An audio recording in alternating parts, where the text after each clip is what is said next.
Let's move on to the major star of this movie, and that is Rick Baker's effects. Well, the combination of Rick Baker's practical effects, as we saw in An American Werewolf in London, and modern CGI effects. We're pretty much in the age where any kind of mainstream horror movie that comes out is going to rely heavily on CGI effects because they're deemed more, more efficient than practical effects, working with latex and makeup and those kind of things that can be kind of unpredictable. But I won't get off track and speculate on those things. But anyway, CGI is there. What I loved about this movie is I thought it was very much a near perfect blend of practical effects, including the wolf makeup, as well as the various mutilations, bodies that have been ripped to pieces, and CGI effects, where it seemed like anything they couldn't pull off in a practical way, they went ahead and worked with the CGI, but they did it in a way that it was still believable. The scene wasn't showing too much. I was able to go with it. Obviously it's a little tricky to have an acrobat or a guy running in a wolf costume and see him move as fast as he needs to move. So, those things are augmented by CGI.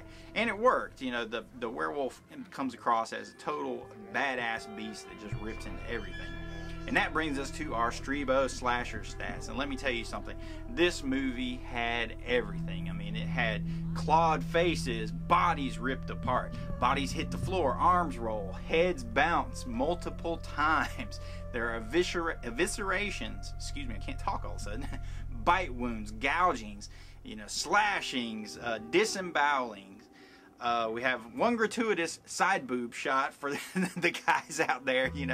They had to put in the love story with Emily Blunt, but at least we get that as well. An endless series of bodies just ripped apart, guts everywhere, hands chopped off, fingers bitten off, throats ripped. It's everything. It's a veritable smorgasbord of werewolf atrocities. The Grand Guignol Theater would have been proud.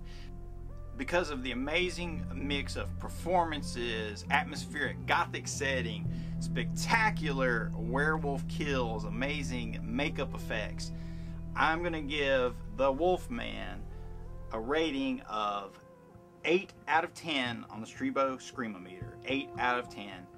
I highly recommend it. I think it's one of the better remakes to come along in the past few years. I think people that considered themselves purists even will not be offended by the new additions to the story.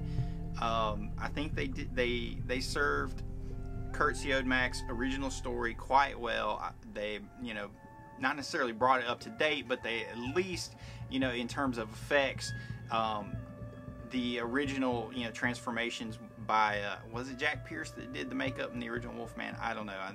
I might be confused on that. Need to research it. But there are moments that homage that where he transformed in a chair. There are moments that were basically restagings of Rick Baker's original designs for the transformation scene in An American Werewolf in London. Now, strangely enough, Rick Baker says he was not allowed to partake in the actual filming of the transformations, which is sad. So he basically designed it, set up the series of shots, but then they took his designs and went off and shot it without him. So that's a bit sad, but you can definitely, if you've seen An American Werewolf in London, that whole transformation sequence is kind of brought up to date. And I loved it. I definitely say check it out. It has a little bit of something for everybody because it has Emily Blunt in there as the love interest. Ladies will be interested in that. It's filled with a lot of good jump scares. They go a little bit too far in terms of the cheap jump scares. A whole lot of stuff flashing in front of the screen with loud noises way too often. But the movie's called The Wolfman, and we have a big payoff on that premise because there are several moments where the Wolfman cuts loose and he rips people apart, and we're not talking just one or two people at a time. We're talking about big groups of gypsies or people in buildings or whatever. They really made the Wolfman a serious badass monster once again. Because that, I really liked it, and I'll probably go check it out in the theater once again, and I'm definitely looking forward to picking it up on DVD. And I'm titillated by the possibility of you know, what could be out there in terms of an uncut or unrated edition, because those things always come along. There might be just a little bit more gore, a little bit more gruesome and mayhem that could be added to the film.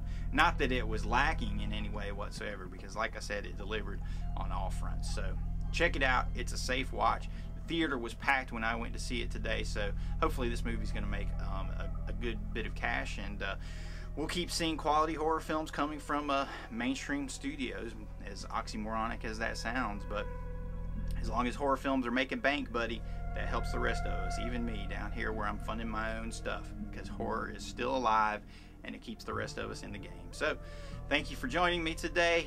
See you back on mutantville.com.